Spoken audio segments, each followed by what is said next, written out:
They thought Earth was weak, insignificant, forgotten. But when the stars turned cold, humanity reminded them who we really are. The stars went dark, and Earth awoke. The year is 2300, and Earth stands as a young but respected member of the Galactic Accord, a union of powerful, ancient civilizations, many of which are far older and more technologically advanced. Earth's place in this peace-loving alliance is not won by strength, but by ingenuity, adaptability, and an unmatched ability to think outside the box. Humanity has earned that spot not through brute force, but through creativity, finding solutions to problems that no one else had considered. Yet, despite this, Earth's influence is still overshadowed by the elder civilizations that dominate the Accord. The galactic community thrives in a perfect blend of species, exchanging knowledge, resources, and technologies. Earth, still growing and learning, is seen as a beacon of hope, a potential for the future. But this peaceful alliance, this harmonious existence is about to be shaken to its core, and Earth, still under the shadow of giants, will soon face its greatest trial yet. Without warning, the universe falls deathly still. The hum of communication channels, once alive with constant chatter between the stars, fades. The warp gates, those grand conduits of interstellar travel, halt with a screeching whine, cutting off the galaxy's vast network of interconnected systems. Earth's most advanced astronomical instruments report nothing. No gravitational anomalies, no attacks, no signs of war, no solar flares, nothing. Alien communications fall silent. Entire star systems, once bustling with activity, become unreachable. Where there was once constant movement, there is now an eerie void. The galaxy, so full of life, has become a tomb. As panic spreads, Rhea Morgan, commander of Earth's final interstellar scout ship, the Dawn Chaser, watches in horror as the universe around her falls silent. Her mission is simple, but urgent. Find out why the stars have gone dark. She prepares for a journey into the heart of this unnerving mystery, knowing that this silence could be a harbinger of something much worse. Rhea and her crew are assigned the task of investigating a seemingly impossible situation, a long-dead relay station on the edge of the galaxy. Once a crucial node in the Galactic Accord's communication grid, it now sits abandoned, unresponsive, and completely offline. As Earth's last remaining interstellar scout vessel, the Dawn Chaser is Earth's only hope. The ship is old, too old. Its systems are underfunded and unreliable compared to the sleek, high-tech fleets of the other galactic members. But it's all Earth has. Rhea assembles her crew, a group of elite astronauts each carrying their own personal fears and doubts, united by one common goal: survival. The journey toward the station feels like an eternity. As the ship cuts through the dark, empty void, isolation begins to take its toll. Every passing light year takes them farther from Earth, farther from home. The silence presses down on them, becoming palpable. There's no chatter from the usual fleet channels, no hum of galactic commerce, only the soft hum of their engines in the emptiness. Finally, they arrive. The relay station hangs in the distance, silent, abandoned, and ominous. It was once a hub of activity, but now it feels like a graveyard. The silence here is different, thick, unsettling. The station, a symbol of a much larger absence, looms ahead, a reminder of the silence that has overtaken the universe. Captain Rhea Morgan stands at the helm of the Dawn Chaser, her eyes fixed on the distant horizon. The weight of command presses down on her, but it's not just the mission that worries her.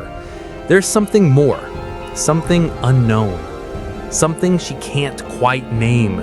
She's a skilled tactician, capable and decisive, but even she feels the creeping uncertainty. Rhea feels an overwhelming responsibility for her crew, for Earth. As humanity's last representative in the galaxy, every move she makes could be the difference between survival and extinction. As the Dawn Chaser cuts through the vast, empty expanse of space, she wonders, has Earth's place in the galaxy always been so fragile? Her mission isn't just about uncovering the cause of the silence. It's about preserving humanity's future in a universe that may have already forgotten them. As she stares into the abyss, she's haunted by one thought. What if this silence is a warning? What if humanity is not just on the brink of being forgotten, but of being erased? The silence grows as they approach the dead relay station. Space, once full of life and activity, now seems like an endless ocean of emptiness. The Dawn Chaser floats through the cold, desolate black, every sensor check returning nothing but static. The usual signals, the faint hum of nearby systems, the soft whisper of distant worlds, all of it is gone. Rhea can't shake the feeling that something catastrophic has happened. The galaxy has gone dark and no one seems to know why. Where, once there was a vibrant, bustling community of worlds, now there is only void. This silence, it's not just a loss of communication, it's a loss of connection. It's a wound to the galaxy's very soul. Rhea grips the helm, eyes scanning the distant station. Earth's future, her future, hangs in the balance. The silence is suffocating. It presses in on them, making every breath feel like an effort. Was this an accident? A natural event? Or something else at play? Something that no one is ready to confront? As Rhea and her crew approach the dead relay station, they find something they didn't expect. The station's data logs are corrupted, filled with strange glitches and disjointed messages. Files are missing, and fragments of transmissions only add to the growing sense of unease. They dig deeper into the data, uncovering fragments of disturbing information, strange energy readings, signs of sabotage, and, most chilling of all, indications that the source of the disruption is coming from a specific region of the galaxy. They are not alone. Someone or something is orchestrating this silence. The deeper they go, the more questions arise. The silence is not just a technical failure. It's a warning. Whoever or whatever caused it is powerful, far more powerful than anything Earth or the Galactic Accord could have anticipated. Rhea feels the weight of her decision bearing down on her. The station may hold the answers, but is it worth the risk? Does she push forward into the unknown or retreat to Earth and warn them of a threat they can't comprehend? The tension grows as Rhea and her crew uncover the full extent of the disaster. The relay station holds dark secrets, and the more they discover, the more uncertain their fate becomes. Their next move is critical. Should they return to Earth with their findings, risking an intergalactic panic? Or should they continue forward knowing the stakes are higher than they could have ever imagined? The crew receives fragmented data suggesting that Earth itself may be the next target. The silence that has gripped the galaxy is not a natural phenomenon. It's a calculated move. And Earth may be next. Rhea faces an impossible choice. Continue her mission and risk everything? Or return to Earth and possibly condemn humanity to its fate in the dark void? The very future of humanity and the Galactic Accord is at stake. What happens next will determine if Earth remains part of the universe or if it becomes a forgotten relic in the silent, empty galaxy. The Dawn Chaser glides silently through the dark void, its engines whispering as it approaches the long-abandoned relay station. From the cockpit, Rhea Morgan stares out at the looming structures that seem frozen in time. Massive, angular, and dark, the station stands stark against the black emptiness, untouched by the passage of time. The silence surrounding it is deafening. No hum of energy, no communication signals, no life signs. "It's too quiet," Rhea murmurs, more to herself than anyone else in the cockpit. she feels the weight of the silence pressing in, heavy and unnatural. Her crew is tense, a subtle unease radiating through the ship's halls. As the Dawn Chaser docks with the station, Rhea's fingers tighten around the console. Something is wrong. The station shouldn't be like this. Nothing on the galactic edge should be this still. All systems are green, her second-in-command, Lieutenant Cole, reports. But his voice betrays the uncertainty that weighs on his mind. Rhea nods, but doesn't speak. The door hisses open and she leads the team inside. The air is stale, untouched by life for years, but the station itself is pristine, its systems intact. No sign of decay, no sign of a struggle, just empty, lifeless machinery. The team's footsteps echo in the cold corridors, a reminder that they're the only living beings to have ventured here in ages. The void outside seems to press in on them, the isolation more palpable now. No answers, only questions. Inside the central control room, Rhea and her crew gather around a terminal, its screen flickering with a corrupted message. The words echo through the silence, distorted, almost as if they're struggling to be heard. The stars went dark. It's inside the light. Rhea freezes. A chill runs down her spine as the words repeat endlessly, looping in a broken transmission. "Who sent this?" she asks, her voice tight. "We don't know," Cole replies, eyes glued to the screen. "We can't even trace the source, it's all garbled." The rest of the crew gathers around, trying to make sense of the message. The room feels colder, the air thick with an unseen presence. Rhea feels an unease gnawing at her chest. The phrase haunts her, leaving a strange weight on her mind. The stars went dark. It's not just a transmission, it's a warning. The crew tries to decode the transmission, but the meaning remains elusive. "It's like nothing we've ever encountered," Engineer Harris says, his voice strained with frustration. "This isn't just interference, it's something else." Rhea's mind races. What is it? What's inside the light?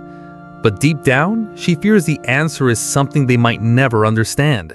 Something in the dark. Something ancient and powerful, watching them from the void. Rhea orders the crew to scan the surrounding area for any anomalies. It's not long before they find it.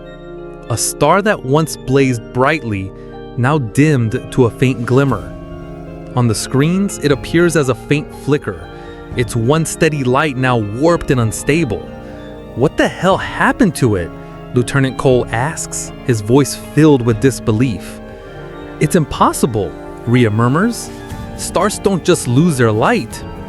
The scans are even more baffling. The star's energy readings are erratic, flashes of intense radiation, followed by deep lulls in activity.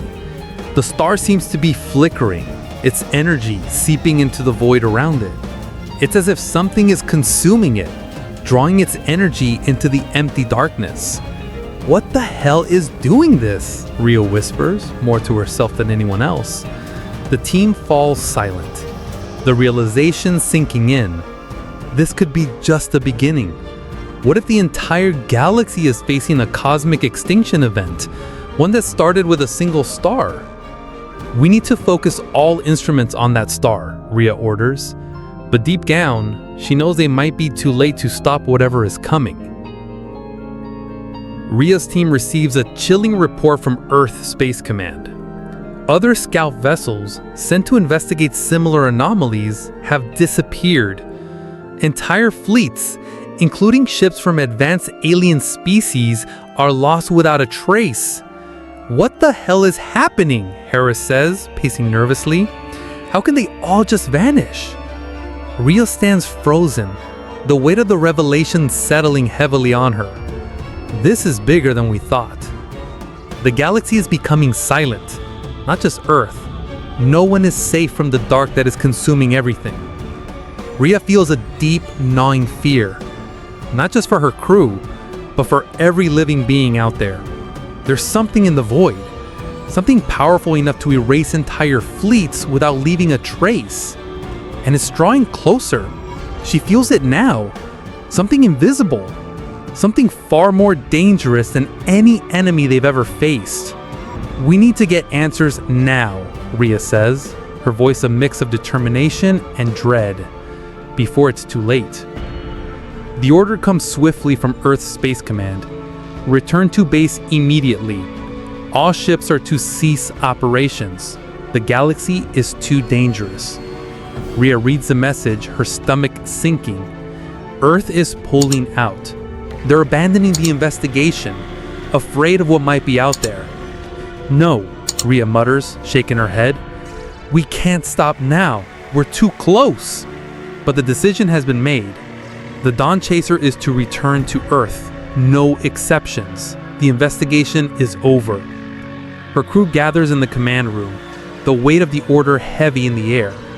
Rhea, Cole says softly, his voice laced with concern, we're all in this together, but we have to follow orders.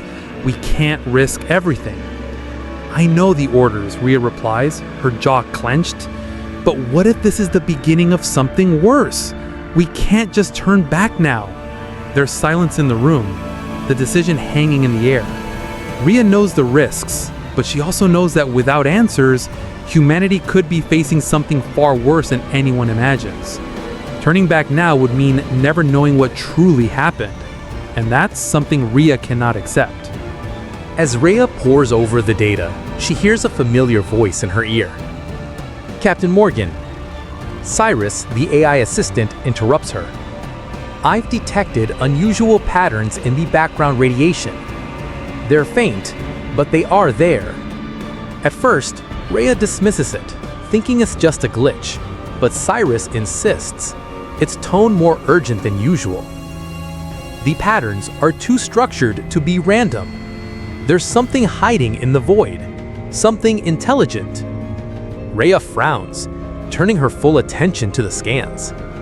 The patterns are subtle, like a whisper in the darkness, but there's a rhythm to them, something deliberate. The galaxy's silence isn't just a natural occurrence. It's a message, a signal from something beyond their understanding. This isn't just interference, Rhea says, a chill creeping up her spine. Something is manipulating the stars themselves. The realization hits her like a punch. There's intelligence in the darkness, something powerful and ancient, waiting for the right moment to reveal itself. But why now? Why has it remained hidden for so long? How do we stop it? Harris asks, his voice trembling with fear. Rhea's face hardens. We don't. Not unless we understand it. A transmission from Earth's Space Command arrives, bearing a terrifying theory.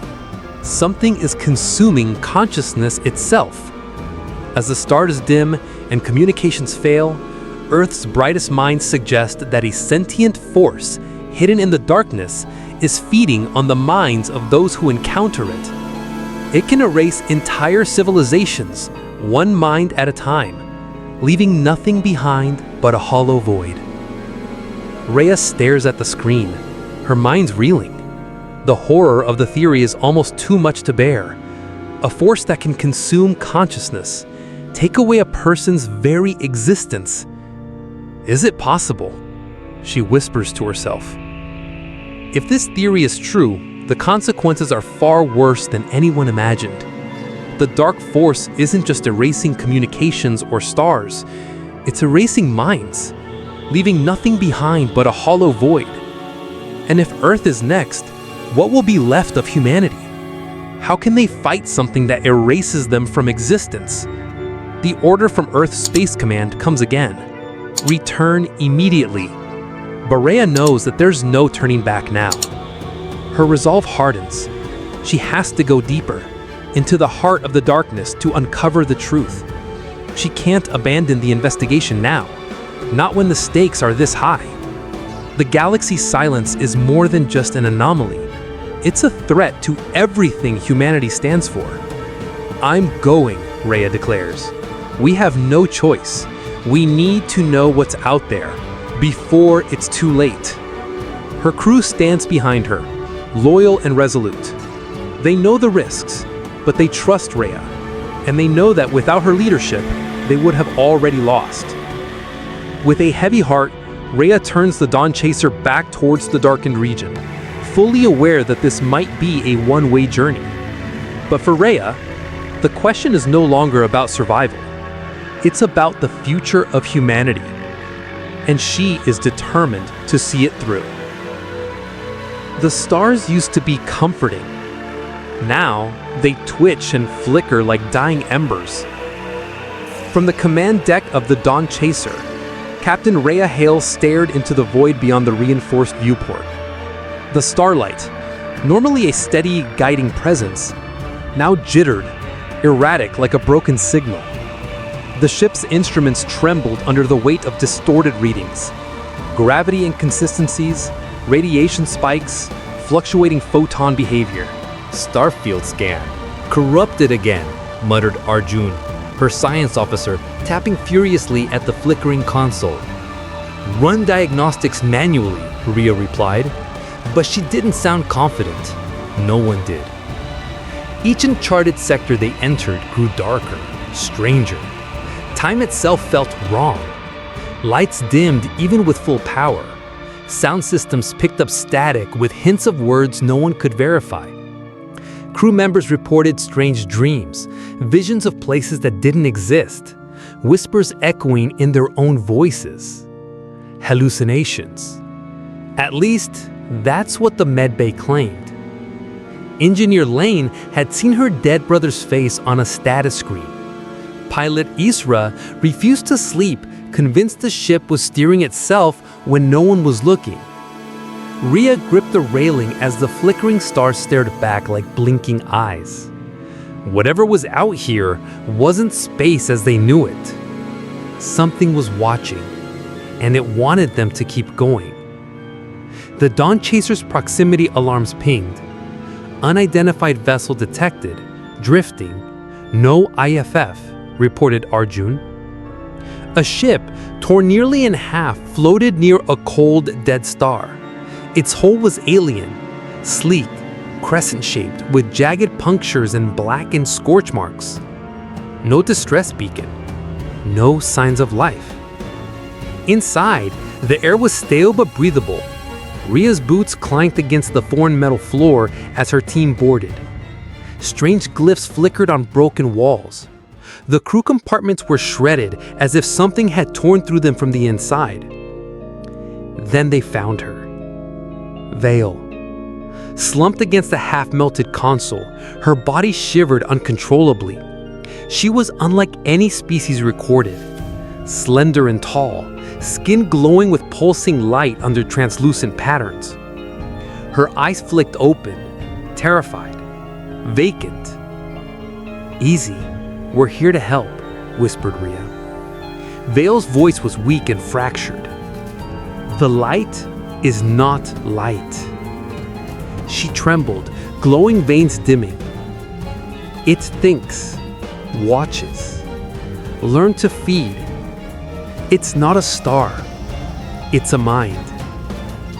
The words echoed like a curse. Then she collapsed. The team stared at each other, silence choking them. Something out here wasn't just killing, it was learning. Earth's brightest minds, military strategists, astrophysicists, and AI specialists were summoned. Rhea and her team relayed Vale's warning. The data from the derelict ship was sent to Earth's orbital station, where Dr. Leanne Mehta began piecing together the puzzle. It's not a virus. It's an intelligence, a cosmic entity embedded in light itself. It hijacks starlight, then uses that medium to consume thought. "Consume thought?" Rhea asked. Dr. Mehta nodded. "It mimics stellar data, makes itself part of the light we rely on for communication, navigation, even energy. It adapts, evolves. Each mind it touches, it learns more." They dubbed it the cognitive light. Records of ancient systems, once bustling, now returned nothing but silence. Star systems winked out of galactic memory, and all the while humanity remained untouched. Why? The answer was as ironic as it was terrifying. Earth, in its caution, had never fully upgraded. Analog backups, electromagnetic shielding, and slow light navigation, outdated by galactic standards, made humanity invisible to the entity. "We were overlooked," Meta whispered. "Too primitive to notice." "Or too stubborn," Rhea muttered. "Now that stubbornness might be the galaxy's last hope."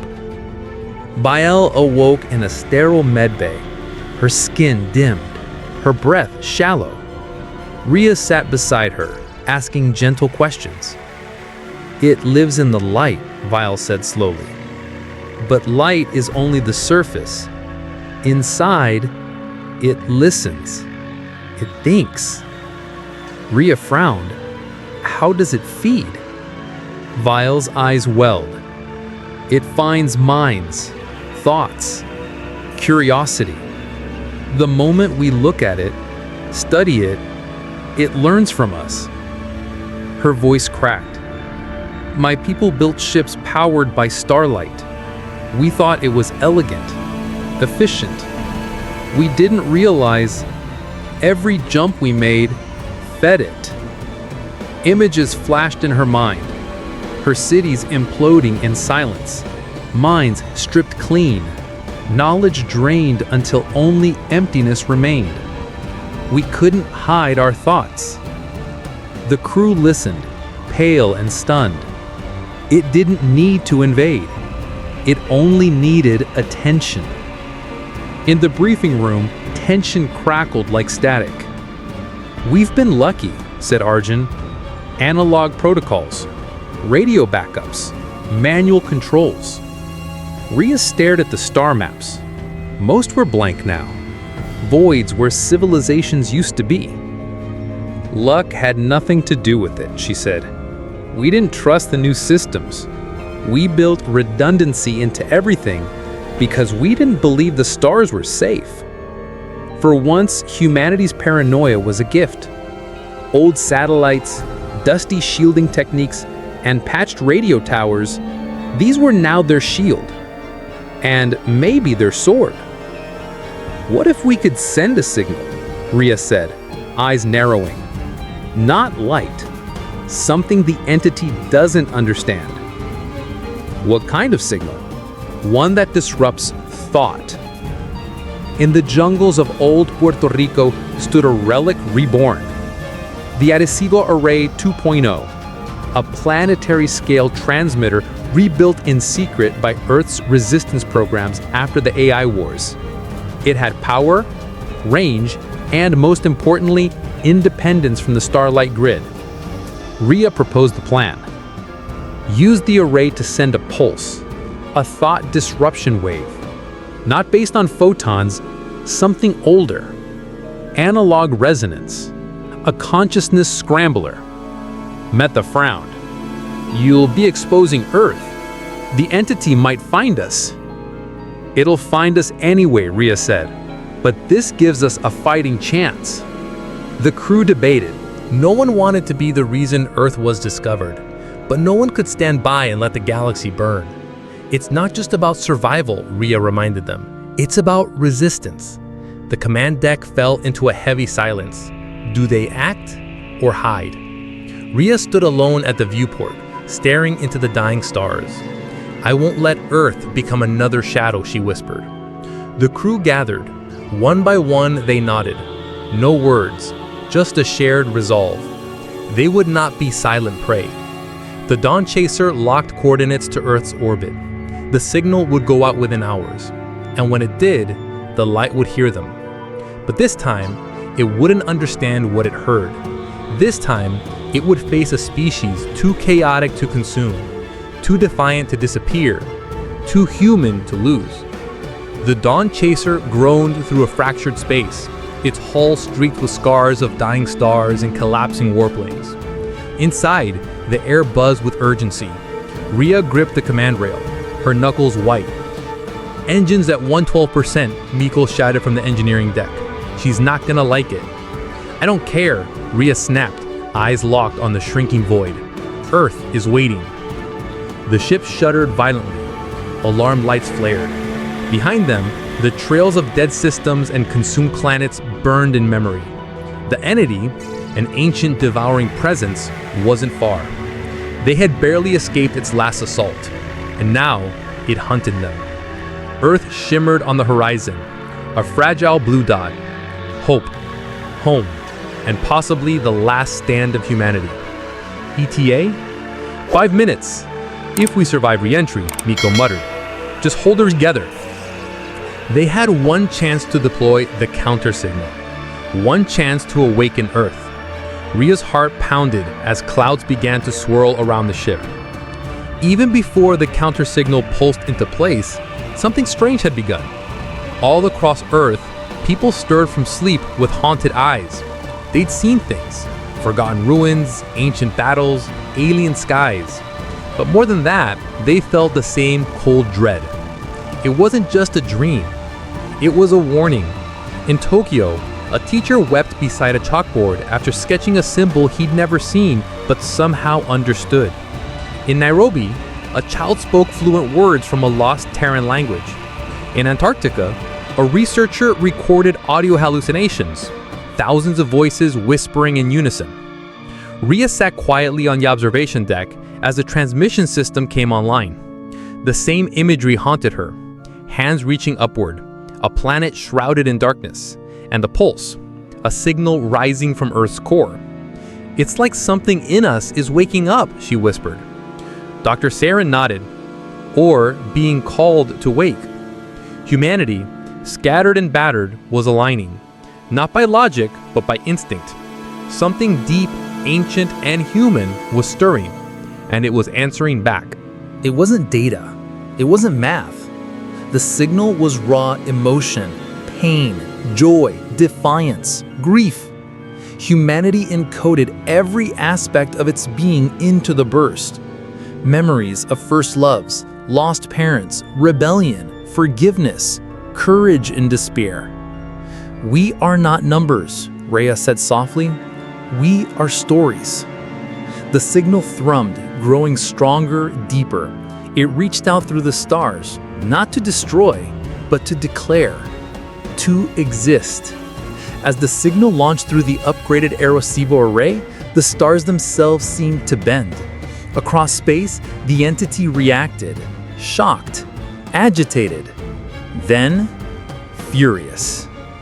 The first strike came like a scream.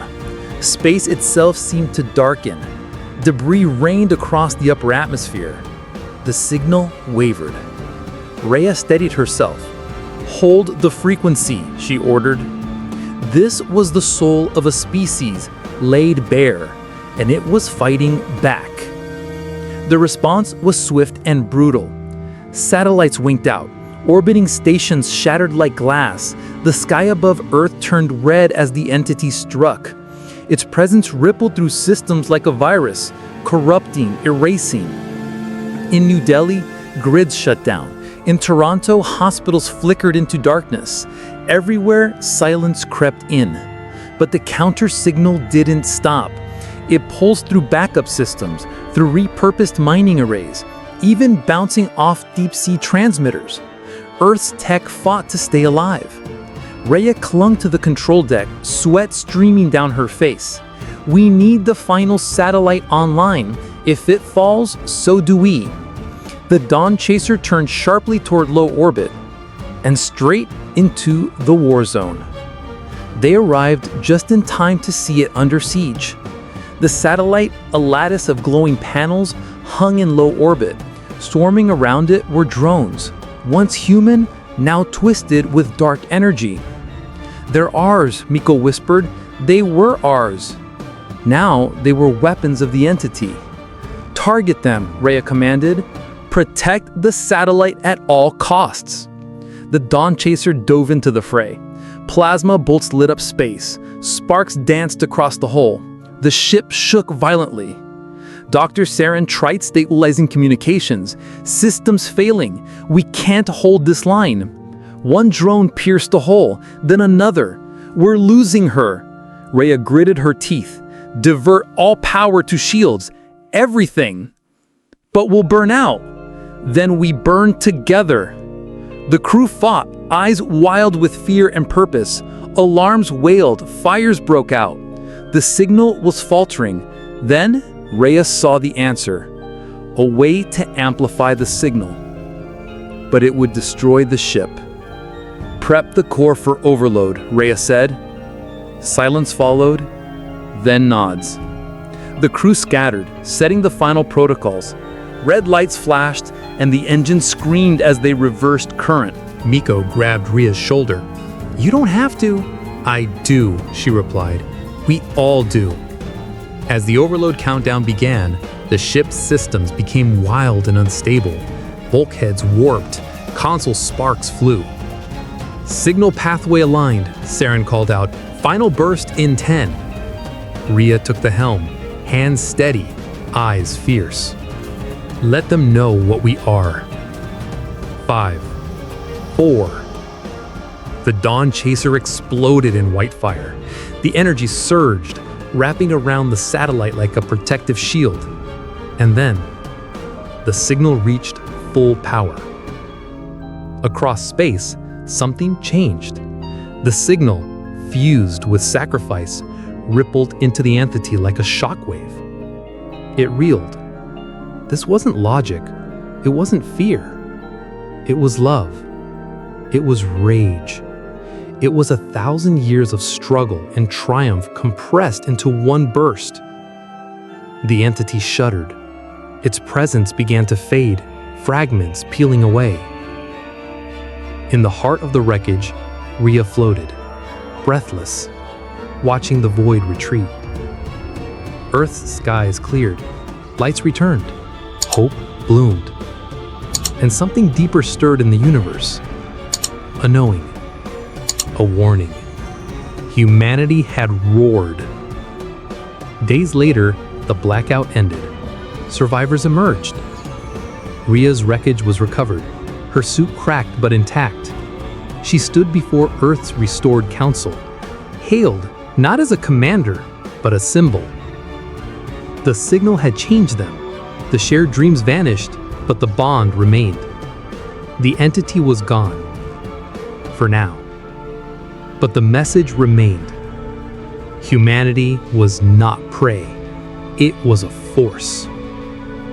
From a single voice, echoed through sacrifice, Earth had told the cosmos a story. And the stars were still listening. The stars, once silent watches of the cosmos, blink back into existence with a trembling flicker. Their light, altered, almost haunted, no longer carries the same warmth. Constellations once fixed in eternal positions now pulse like warning beacons. Something ancient has passed through them, something powerful. In this reborn galaxy, silence screams. Some species never return, others come back changed. Their memories scrambled as though the universe itself rewrote them. No one can fully explain what happened, but every living being feels it. The cosmos has shifted. Planets float where they shouldn't. Wormholes pulse with strange rhythms. Laws of physics bend at the edges. The old galactic order, councils, alliances, empires, lies broken in stardust. New powers stir, not from thrones or arsenals, but from survivors, from humanity. Earth, once a backwater rock in a quiet system, now glows with new purpose. Refugees, scholars, diplomats, beings from shattered civilizations arrive in waves, drawn to the blue world that somehow endured. Humanity doesn't lead, but it listens, it rebuilds, it shares. Where once humanity barely reached for the stars, now its arms extend wide, welcoming those who have lost more. Its imperfections become virtues, its chaos a kind of order that others can trust.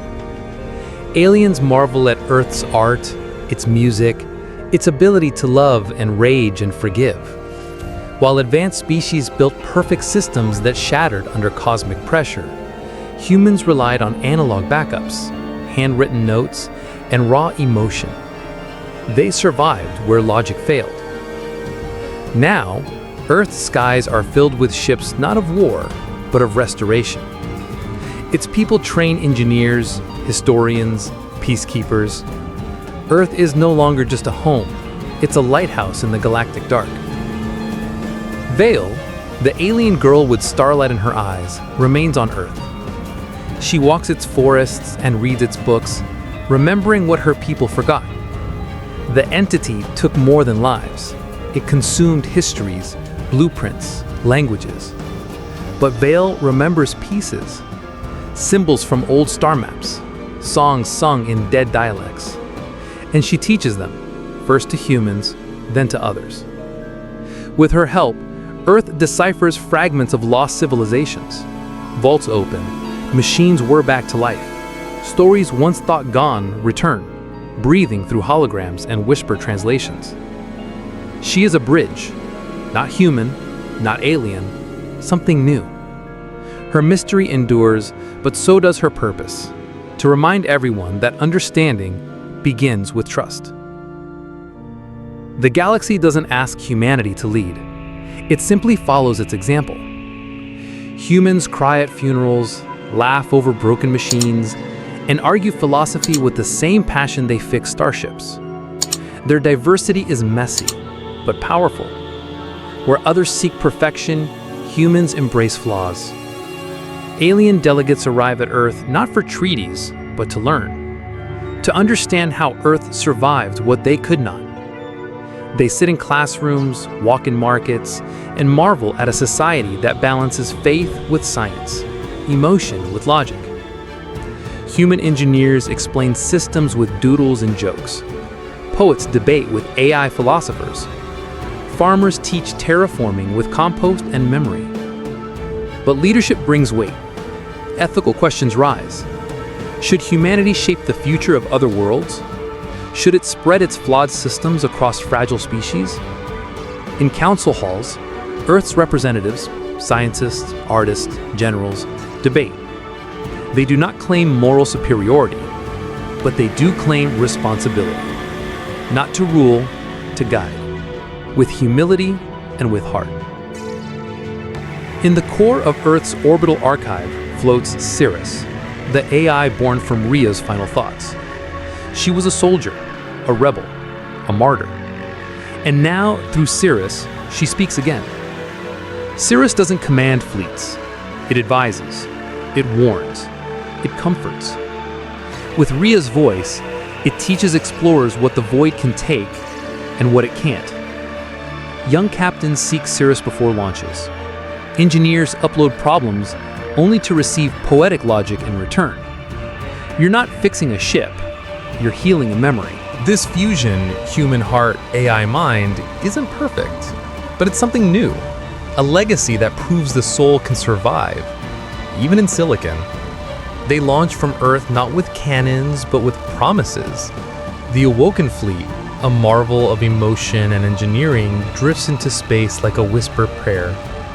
Each ship is a story. One sings with whale songs. Another glows with paintings from 1,000 cultures.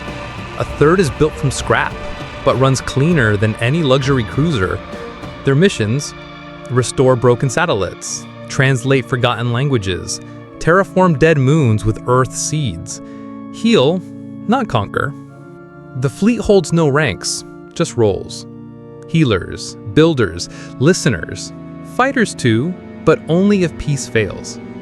They visit planets scorched by the entity's rage. They plant trees on glass deserts. They reconnect star systems once thought lost. The galaxy watches in awe. This is not empire. This is penance and hope. A chance for the galaxy to remember what it means to feel. As the Awoken pass beyond Soul's edge, children on alien worlds point to the sky and smile. They've heard the stories of Earth, of the girl named Rhea, of the ships that do not kill but heal. Each fleet member carries a spark of grief, of hope, of Earth. And as their engines hum, they don't echo conquest, they echo lullabies. The stars are still strange. Some burn too bright, some hide. But one light endures, blue, steady, human. A new galaxy rises, not ruled, not ordered, but mended. and in its heart burns Earth, imperfect and brave. The war is over, the rebuilding begins, and humanity, once a whisper in the void, now speaks with the voice of stars. The night was quiet, the kind of quiet that made you think the stars were holding their breath. A little girl, no older than 6, stood on a grassy hilltop, her small hand gripping the edge of her blanket. The wind brushed through her hair as she stared up at the night sky, wide-eyed. "Grandpa?" she whispered. "Did the stars really go dark?" Beside her, an old man lowered himself to the grass with a soft grunt. His silver beard caught the moonlight. He looked up too, his voice low, almost reverent.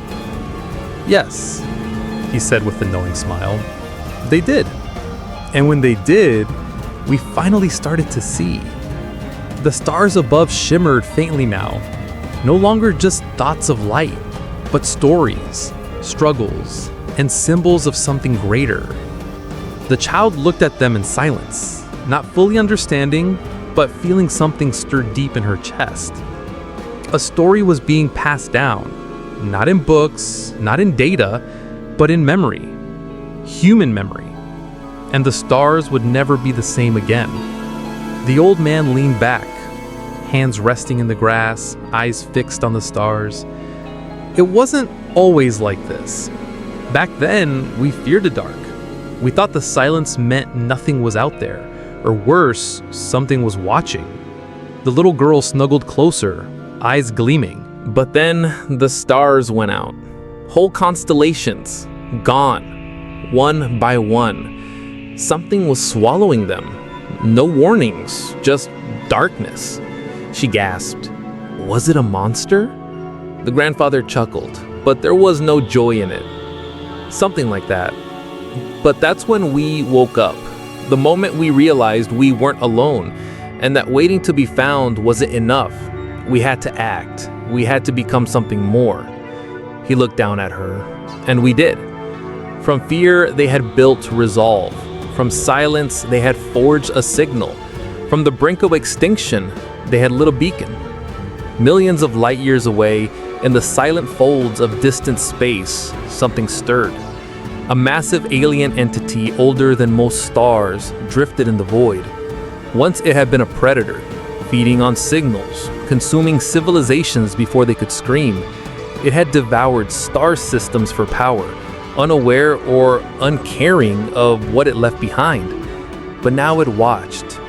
The human signal, it had felt different. Not just code, not just numbers. Emotion, rage, pain, love, memory. The entity floated in silence, not feeding, but learning. It no longer hungered for power. Now it felt curiosity, maybe even regret. The humans had not just survived, they had changed. And now it was the one being changed. Inside that signal, it saw something it had never noticed before. Hope. The signal spread, unstoppable, beautiful, haunting. Across galaxies, across black holes and ancient ruins, the echo of humanity rang out. Not a cry for help, not a weapon. A story. It wasn't just light or frequency. It was the voice of an entire species, speaking not with words, but with soul. It told of a world that stood alone, of mothers who held their children as the skies grew quiet, of engineers who risked their lives to reboot failing satellites, of an AI named Cirrus who sacrificed its core for a girl named Rhea, of soldiers who didn't run from the dark. It told of unity, of defiance, of survival. Alien civilizations, broken, scattered, paused to listen, not to data, but to meaning, to emotion, to a reminder that even in silence, even in the void, life could rise again. The signal didn't demand allegiance. It didn't beg for allies. It simply said, "We endured, so can you." Back on Earth, the old man stood, lifting the child in his arms. She rested her head on his shoulder, watching the stars flicker again, alive with new light. The stars went dark, but Earth lit the way. Above them, the sky shimmered with unseen power. The Awoken fleet drifted silently in orbit. Vessels forged by the unity of dozens of species, powered by human ingenuity and guided by Cirrus, who still carried Rio's voice in its core memory. Earth had become a lighthouse, not just for navigation, but for hope. A place where pain became purpose, where loss became light. And now, with each ship launched, with every signal echoed forward, that light spread. A child born after the silence, now listening to a story older than herself, would one day tell it to her own. Because the stars might go dark again, but Earth remembers.